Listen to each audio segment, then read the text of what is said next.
Hello student, मैं गरिमा Sharma I study online के इस प्लेटफॉर्म में आप सभी का स्वागत करती हूँ। तो अपन डिस्कस कर रहे थे ऑप्टिक्स के इम्पोर्टेंट क्वेश्चन। उसमें अपना टॉपिक चल रहा था पोलराइजेशन, ध्रुवण। इसके 2 पार्ट अपन ने डिस्कस कर लिए थे। आज इसका लास्ट पार्ट है, तीसरा पार्ट। ठीक है, और आज की क्लास में अपन एक वेरी इंपॉर्टेंट टॉपिक डिस्कस करेंगे। ठीक है, और ये जो अपनी सीरीज है इंपॉर्टेंट क्वेश्चंस की, इसके अंदर एक टॉपिक अपने डिस्कस कर लिया इंटरफेरेंस। उसके 2 पार्ट हैं, वो आप देखना। और ये जो टॉपिक है पोलराइजेशन, इसके 2 पार्ट डिस्कस कर लिए हैं, ये इसका तीसरा पार्ट है। ठीक है, अब देखो, ये जो अपना सीरीज है इसमें अपन इंपॉर्टेंट क्वेश्चंस ही डिस्कस कर रहे हैं।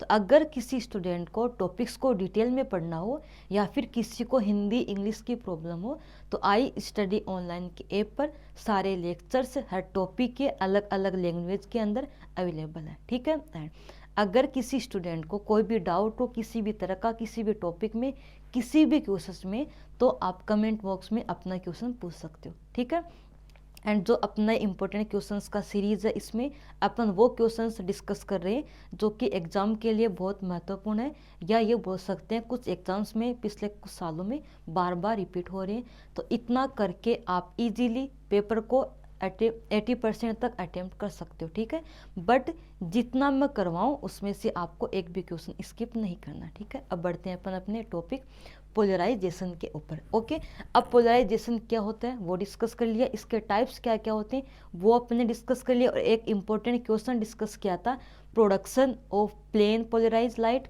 इलिप्टिकल पोलराइज लाइट और सर्कुलर पोलराइज लाइट। उसके बाद एक वेरी इंपॉर्टेंट क्वेश्चन डिस्कस किया था, हाइजीन का अपने पास सिद्धांत क्या होता है। ठीक है, हाइजीन का डबल रिफ्रैक्शन सिद्धांत प्रिंसिपल क्या होता है वो डिस्कस कर लिया। इसके बाद अपने कुछ क्वेश्चंस डिस्कस किए थे। ठीक है, अब देखिए, अब बढ़ते हैं आज अपन अपने लास्ट क्वेश्चन पे। और क्वेश्चन अपने पास क्या होगा, एक सेकेंड।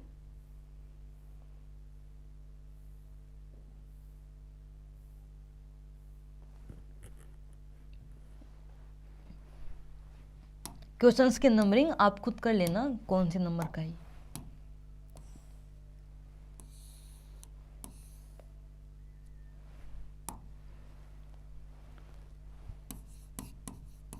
देखिए,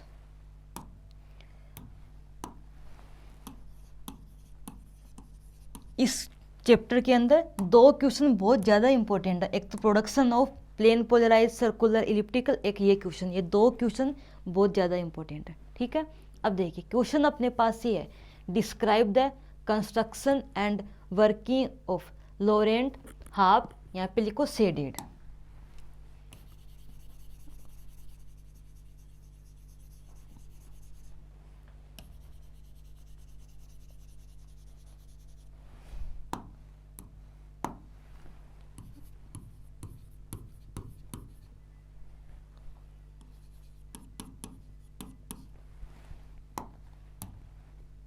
ठीक है, देखिए, तो आपको डिस्क्राइब करना construction and working of Laurent half shaded polarimeter. Laurent की अर्ध छाया ध्रुवणमापी, इसकी वर्किंग क्या होगी, इसका कंस्ट्रक्शन क्या होगा, सारी चीज़ें अपन डिस्कस करेंगे। ठीक है, देखो, सबसे पहले एक वर्ड आया है पोलरीमीटर, ध्रुवणमापी। ये क्या होता है, सबसे पहले एक वर्ड है पोलरीमीटर, ध्रुवणमापी। ये अपने पास क्या होता है, देखो,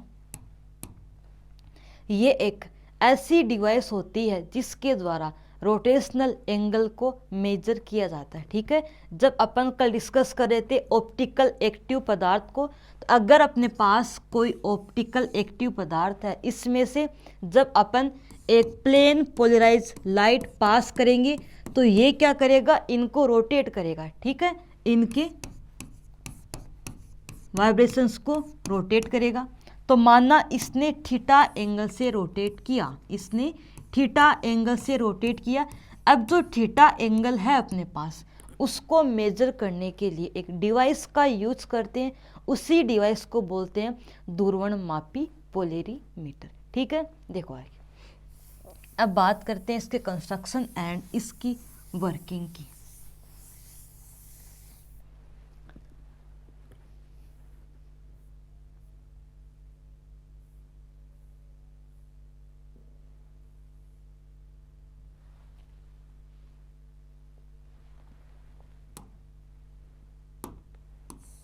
एक सेकेंड। सबसे पहले अपना वर्ड है पोलेरीमीटर, ध्रुवणमापी।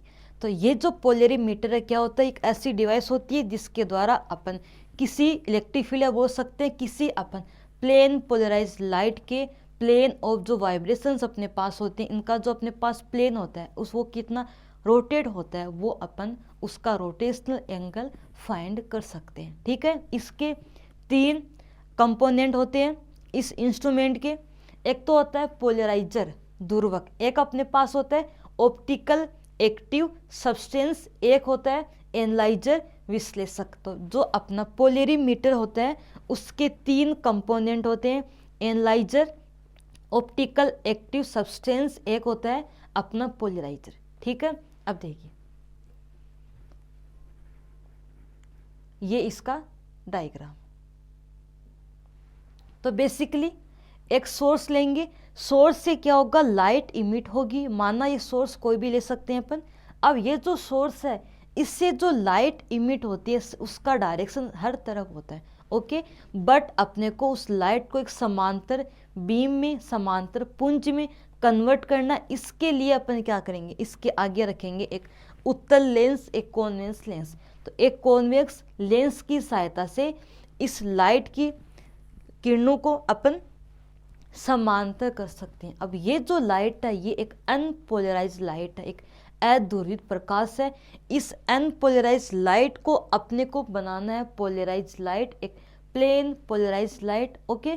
तो जो अपना एक पोलराइजर होता है, तो पोलराइजर एक ऐसी डिवाइस है जिसकी सहायता से एक अनपोलराइज लाइट को एक प्लेन पोलराइज लाइट में कन्वर्ट करते हैं। ठीक है, तो एक अपने पास पोलराइजर एक ऐसी डिवाइस होती है जिसकी सहायता से एक अनपोलराइज लाइट को एक प्लेन पोलराइज लाइट में अपन कन्वर्ट करते हैं। ठीक है, देखो तो यहाँ पर आपको प्राप्त होगा एक प्लेन पोलराइज लाइट, और ये एक कांच की नली है जिसके अंदर रखते हैं ऑप्टिकल एक्टिव सब्सटेंस को। ठीक है, अब देखो जब अपन सबसे पहले क्या करते हैं, सबसे पहले इसके अंदर वाटर भरेंगे। क्या भरेंगे, वाटर भरेंगे।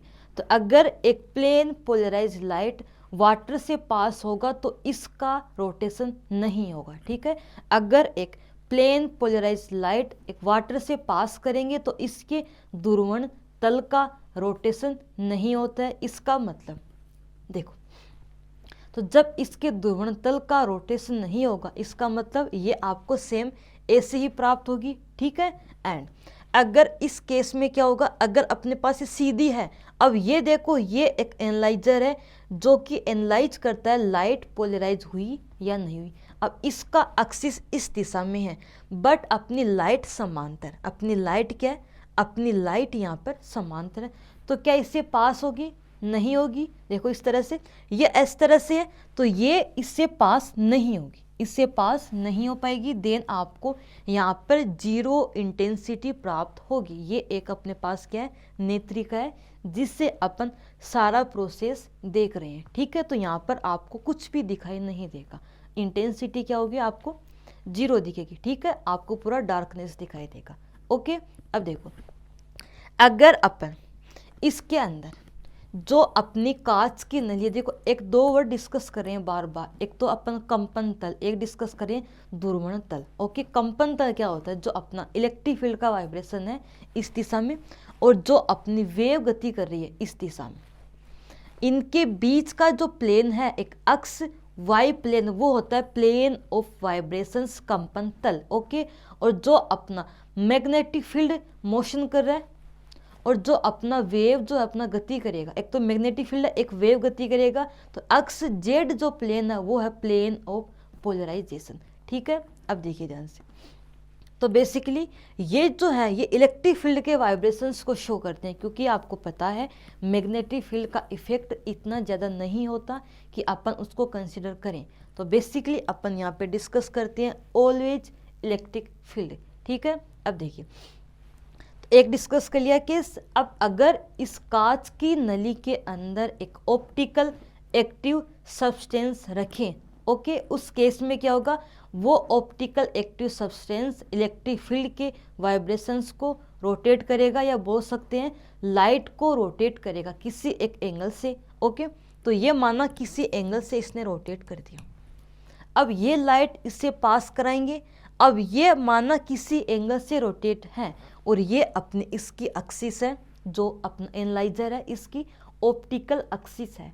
ठीक है, देन अगर इसको अपन रोटेट करते रहेंगे, जो एनालाइजर है उसको रोटेट करेंगे। ओके, उसको रोटेट करेंगे और जिस पॉइंट पर आपको डार्कनेस दिखाई दे उस पॉइंट पर एंगल मेजर करेंगे। एक वर्ताकार पैमाने के द्वारा, सर्कुलर स्केल के द्वारा अपन क्या करेंगे, एंगल को मेजर कर लेंगे। ओके, इसको रोटेट करते रहेंगे और जब अपने को पूरा डार्कनेस दिखाई देगा, पूरा एक अंधकार दिखाई देगा, तो उस केस में एंगल को मेजर कर लेंगे। ठीक है, एंड तो जो अपना, जब अपन यहाँ पे वाटर का यूज कर रहे थे तो जो अपना थीटा का मान था उस केस में 0 था। ओके, तो जब वाटर का यूज कर रहे थे उस केस का जो एंगल आता है अपने पास, इस जो अपना एनालाइजर है ये जिस एंगल पे रखा गया था वो एंगल यहाँ पे मेजर कर लेंगे वाटर के केस में।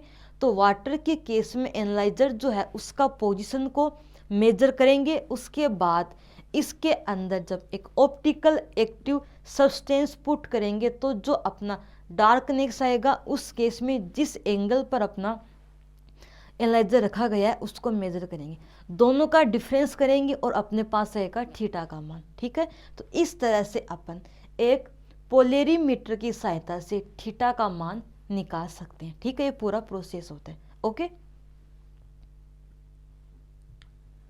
देखिए, तो θ2 माइनस θ1 इसका मान क्या आएगा, अपना एंगल ऑफ रोटेशन आएगा। और ये जो पोलेरीमीटर है एक सिंपल पोलेरीमीटर है। ठीक है, देन अगर एग्जाम में क्वेश्चन आए सिंपल पोलेरीमीटर की कंस्ट्रक्शन एंड वर्किंग को बताइए तो आपको अभी जो डिस्कस किया पूरा लिख कर आना है। ठीक है, एंड अगर लोरेंट की हाफ शेडेड पूछे उस केस में भी आपको ये लिख कर आना साथ में। ठीक है, अब देखिए, अब ये जो पोलेरीमीटर है सिंपल पोलेरीमीटर है, इसका एक कमी है। कौन सी कमी है, इसकी कमी ये है कि जो यहाँ पर आपको इसके अंदर ऑप्टिकल एक्टिव सब्सटेंस रखने के बाद जो अपन इसको रोटेट करके डार्कनेस देख रहे हैं तो वो डार्कनेस जो है वो एक लंबी रेंज के लिए आती है। डार्कनेस क्या आती है, एक लंबी रेंज के लिए आती है। ठीक है, तो अपन पता लगा ही नहीं पा रहे कि थीटा का एग्जैक्ट वैल्यू क्या है और अपने को रेंज मिल रही है। ठीक है, तो जो θ1 है वो तो आपको पता है, वो तो अपने को पता है, बट θ2 का जो मान है वो एक लंबी रेंज के लिए प्राप्त होता है। इसका मतलब थीटा की एक्यूरेट वैल्यू यहाँ पे प्राप्त नहीं होती है, तो इसका जो सुगराइता है वो इतनी ज़्यादा नहीं हो पाती है। ठीक है, तो अपन क्या करेंगे, अपन यूज करेंगे लोरेंट हाफ शेडेड पोलेरीमीटर। ओके, अब देखिए, अब बात करते हैं अपन लोरेंट हाफ शेडेड पोलेरीमीटर की। ठीक है, अब जो अपना सिंपल पोलेरीमीटर है इसकी सुगराइता इंक्रीज करने के लिए थीटा के मान को एक्चुअल एक्यूरेट प्राप्त करने के लिए अपन यूज करते हैं एक तो लोरेंट हाफ शेडेड पोलेरीमीटर, एक यूज करते हैं बाई क्वार्ट्ज पोलेरीमीटर। ठीक है, अब ये जो पोलेरीमीटर एक इम्पोर्टेंट है तो अपन बस इसी को डिस्कस करेंगे एग्जाम के लिए, ये ज़्यादा इम्पोर्टेंट है। ठीक है, तो अपन इसी को डिस्कस करेंगे। ठीक है, देखिए, तो मेन टॉपिक अपने पास है लोरेंट हाफ शेडेड पोलेरीमीटर। ठीक है, अब ये होती क्या है, देखो इसके अंदर बेसिकली जो अपना सिंपल पोलेरीमीटर है उसमें क्या करते हैं, एक अपना पोलराइजर है ये रहा, एक अपनी कांच की प्लेट है, इनके बीच में एक प्लेट रखते हैं, एक अपन half shaded device, half shaded device अर्ध छाया युक्ति। ठीक है, तो बेसिकली जो अपना पोलराइजर है और जो अपने पास एक कांच की नली है जिसके अंदर ऑप्टिकल एक्टिव सब्सटेंस रखते हैं, उन दोनों के मध्य एक प्लेट रखते हैं। प्लेट कैसी है, एक हाफ शेडेड डिवाइस है, अर्ध छाया युक्ति है। ठीक है, अब देखिए, तो लोरेंट क्या करता है, लोरेंट इनके बीच में एक प्लेट रखता है। ठीक है, बाकी पूरा सेम प्रोसेस है। देखो एक सोर्स है, सोर्स से लाइट आ रही है, उस लाइट को समांतर पुंज में कन्वर्ट किया गया एक उत्तल लेंस के द्वारा, एक कॉन्वेक्स लेंस के द्वारा। ठीक है, ये लाइट एक अनपोलराइज लाइट है। इस लाइट को पास करते हैं एक पोलराइजर के अंदर से, तो आपको एक प्लेन पोलराइज लाइट प्राप्त होती है। ठीक है, ये जो प्लेन पोलराइज लाइट है इसको आपतित करवाते हैं इस प्लेट के ऊपर। उसके बाद क्या करते हैं, इसको कांच की नली से पास कराएंगे। पहले क्या करेंगे, पहले अपन इस कांच की नली में एक वाटर लेंगे। ठीक है, एक वाटर का लेंगे, वाटर लेंगे इसके अंदर, सिंपल। अब जो वाटर अपने पास आता है, इस केस में ये रोटेशन नहीं करेगा। ओके ओके, इस केस में क्या होगा, ये जो अपना यहाँ पर आउटपुट है, तो आउटपुट क्या मिलेगा देखिए, तो ये जो अपने पास आउटपुट प्राप्त होता है, आउटपुट में आपको कोई भी इंटेंसिटी प्राप्त नहीं होगी, आउटपुट में आपको कोई भी इंटेंसिटी प्राप्त नहीं होगी, नो लाइट प्राप्त होगी। इसका मतलब पूरा डार्कनेस आपको प्राप्त होगा। ठीक है,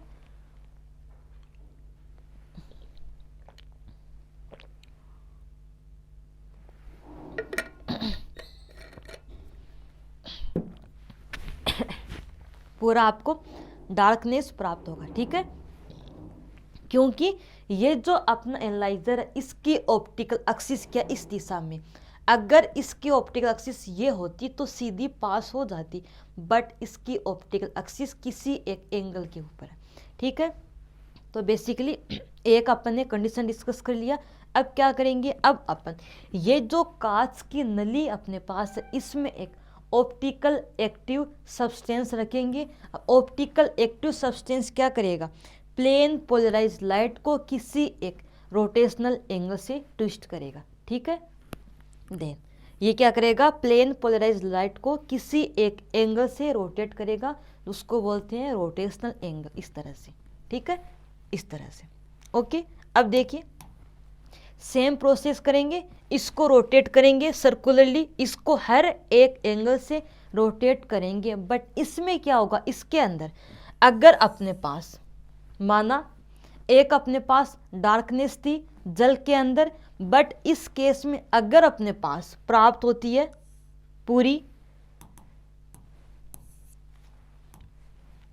पूरा ब्राइट,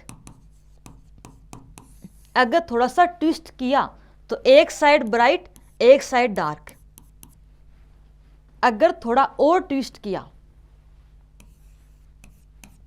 ऐसा, तो बेसिकली इसके अंदर एक पूरी रेंज के लिए डार्कनेस नहीं मिलती, इसके अंदर एक ज़्यादा बड़ी रेंज के लिए आपको डार्कनेस नहीं मिलेगी। अगर थोड़ा रोटेट किया तो एक साइड डार्क एक साइड अपने पास ब्राइट, अगर थोड़ा उल्टा रोटेट किया तो जो अपना ब्राइट और डार्क है वो चेंज हो जाते हैं। ठीक है, तो बेसिकली बात इतनी सी है, इसके अंदर एक पूरी रेंज के लिए डार्कनेस नहीं मिलती है। ठीक है, एक एंगल के एक ही वैल्यू के लिए आपको डार्कनेस दिखाई देगी। ओके, तो जिस एंगल पर डार्कनेस दिखाई देती है उसको मेजर करेंगे, और उसको मेजर करके θ2 माइनस θ1 करेंगे तो अपने पास क्या आएगा, एक एंगल आ जाएगा जिसको बोलते हैं रोटेशनल एंगल। तो ये तो पूरा प्रोसेस है लोरेंट का, जो पोलरीमीटर था उसका। अब बात करेंगे अपन HSD, ये क्या होता है, इसको डिस्कस करेंगे। HSD क्या होता है, ठीक है, देखिए हाफ शेडेड प्लेट या बोल सकते हैं हाफ शेडेड पोलरीमीटर।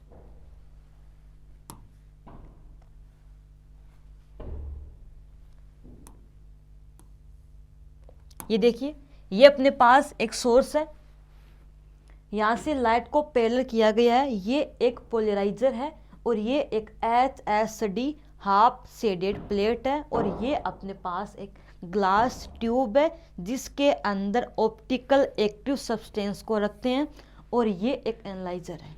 ठीक है, अब देखिए, अब जो अपनी ये ग्लास की प्लेट है, जो अपनी हाफ शेडेड प्लेट है, ये तो ग्लास की प्लेट है, इसके अंदर रखते हैं ऑप्टिकल एक्टिव सब्सटेंस। बट जो अपनी हाफ शेडेड प्लेट है HSD, ये क्या होती है, इसको बनाते कैसे हैं, एक सेकेंड,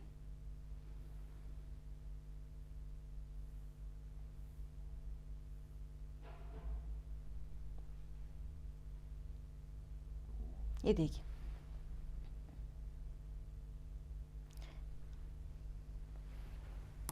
ये अपने पास है HST, तो ये एक वर्ताकार अरध छाया युक्ति है, वर्ताकार अरध छाया युक्ति अपने पास है। ठीक है, ये किस तरह बनाते हैं, इसके अंदर समान त्रिज्या के दो अर्धवर्ताकार क्या लेते हैं, ये अपन समान त्रिज्या की दो अर्धवर्ताकार प्लेट्स लेते हैं। ठीक है, इसको बनाते हैं क्वार्ट्ज से,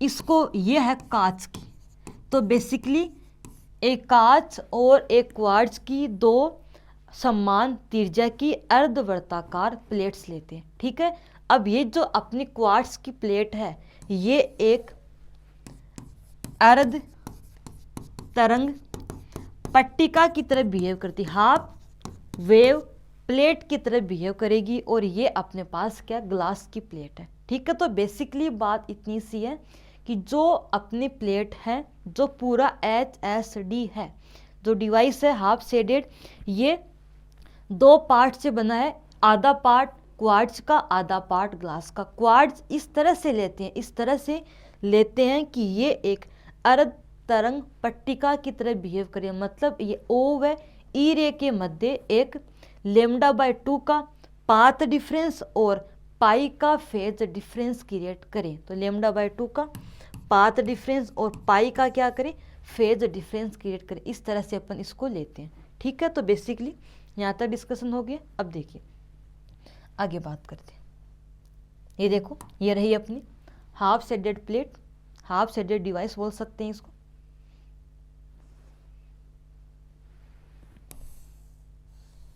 देखो ये रही, ये AB अपने पास एक्सिस है सारी इसकी, और ये एक क्वार्ट्ज है, आधा पार्ट क्वार्ट्ज से बना, आधा पार्ट कांच से बना।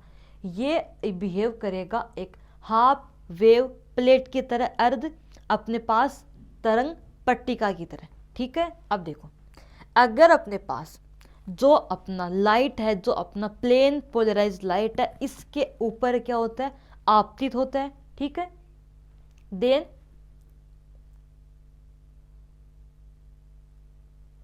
एक सेकेंड, अगर वो अपना जो अपना प्लेन पोलराइज्ड लाइट है, अगर वो इसके ऊपर आपतित हो, देन इस केस में एक तो आपको मिलता है पूरा ब्राइटनेस, या मिलता है पूरा डार्कनेस, या मिलता है हाफ आपके पास डार्क, हाफ आपके पास ब्राइट, या क्या मिलता है हाफ इधर ब्राइट, इधर आपके पास डार्कनेस। ठीक है, तो बेसिकली बात इतनी सी है। इस केस के अंदर क्या होता है, अपन जब पोलराइज जो एनालाइजर अपने पास है उसको रोटेट करेंगे, तो इस केस में थोड़ा सा रोटेट करते ही आपको प्राप्त होता है एक दूसरा फेज। ठीक है, तो बेसिकली अपन इसके अंदर थीटा की वैल्यू को इजीली मेजर कर सकते हैं। ठीक है, तो जैसे रोटेट करते रहेंगे अपन, अपने को अलग अलग इंटरफेस प्राप्त होगा। ठीक है, तो ये अपने पास क्या हो गई, हाफ शेडेड डिवाइस होती है। ठीक है,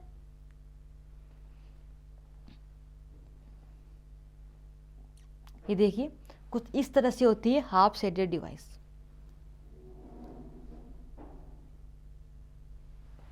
इस तरह से इसका पूरा एक्सपेरिमेंटली सेटअप होता है। ठीक है,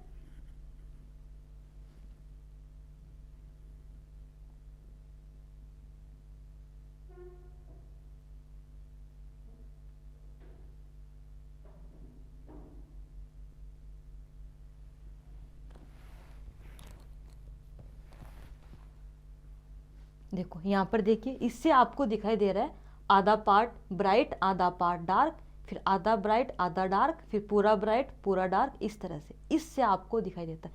ये देखिए,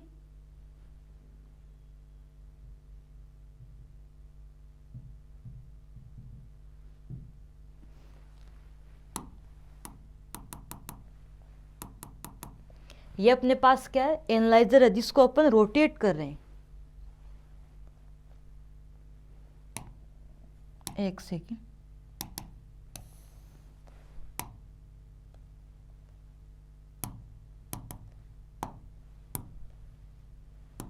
ये देखिए,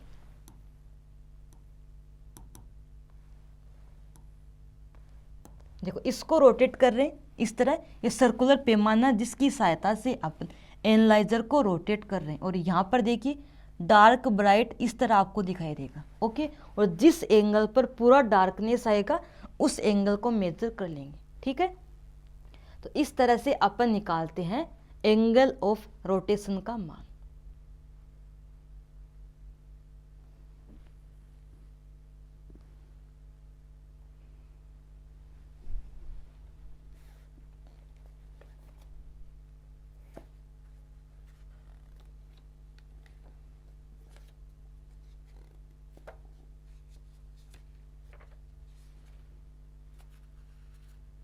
ठीक है,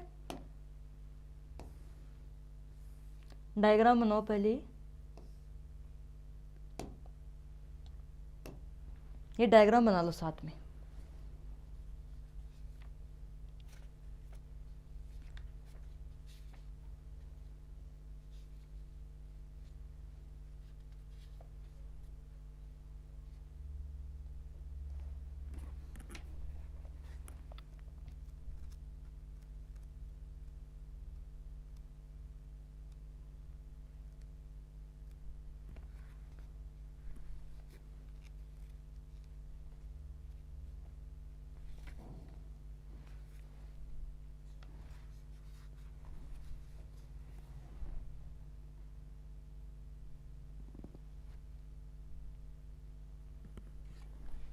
ठीक है, तो ये टॉपिक अपना यहाँ पे कंप्लीट होता है। ठीक है, इसी के साथ अपना जो मेन टॉपिक था पोलराइजेशन, उसके सारे क्वेश्चंस यहाँ पे कंप्लीट होते हैं। एक और टॉपिक डिस्कस कर लेते हैं इसी के साथ, वो अपने पास है मेल्स का नियम क्या होता है। ठीक है, देखिए अगर अपने पास कोई अनपोलराइज लाइट है, ठीक है, अगर अपने पास देखो मेल्स का नियम, अगर अपने पास एक अनपोलराइज लाइट है, उसको एक पोलराइजर और एक एनालाइजर से पास करवाते हैं, पोलराइजर से एक एनालाइजर से, तो जो लाइट अपने को प्राप्त होती है उसकी इंटेंसिटी क्या होती है, कोस स्क्वायर थीटा के डायरेक्टली प्रोपोर्शनल होती है। ठीक है, then I equal I not cos square theta. अगर किसी अनपोलराइज लाइट को पोलराइजर और एनालाइजर से पास करवाते हैं तो जो इंटेंसिटी अपने को प्राप्त होती है वो क्या होती है, कोस स्क्वायर थीटा के डायरेक्टली प्रोपोर्शनल होती है। ठीक है, थीटा अपने पास क्या है, जो पोलराइजर है उसकी एक्सिस और जो एनालाइजर है उन दोनों की जो ऑप्टिकल एक्सिस होती है इनके बीच का एंगल है। ठीक है, तो बेसिकली सारी चीज़ें अपन ने डिस्कस कर ली, इसी के साथ अपना चैप्टर कंप्लीट होता है। ओके, तो जो चीज़ें अपन ने डिस्कस की है उनको अच्छे से करना, अच्छे से कॉपी में नोट करना और बार बार उनको रिवाइज करते रहना। कोई भी डाउट हो तो आप मेरे से पूछ लेना। ठीक है, एंड ये क्वेश्चंस यहाँ पे अपने दो इंपॉर्टेंट क्वेश्चन डिस्कस किए हैं, एक तो लोरेंट का हाफ शेडेड पोलरीमीटर, एक अपने पास था production of plane polarise light elliptical and circular. ये दो मेन इंपॉर्टेंट और वेरी इंपॉर्टेंट टॉपिक हैं। ठीक है, तो ये जो अपना टॉपिक था पोलराइजेशन यहाँ पे कंप्लीट होता है। तो अपन नेक्स्ट टॉपिक शुरू करेंगे अगली क्लास में। ठीक है, तब तक आप इसको अच्छे से कवर अप करना, इसको लिखना खुद। ठीक है, देन ये जो टॉपिक्स हैं यहाँ पे कंप्लीट होते हैं। अब अगला टॉपिक शुरू करेंगे अपन अगली क्लास में। Okay, thank you student.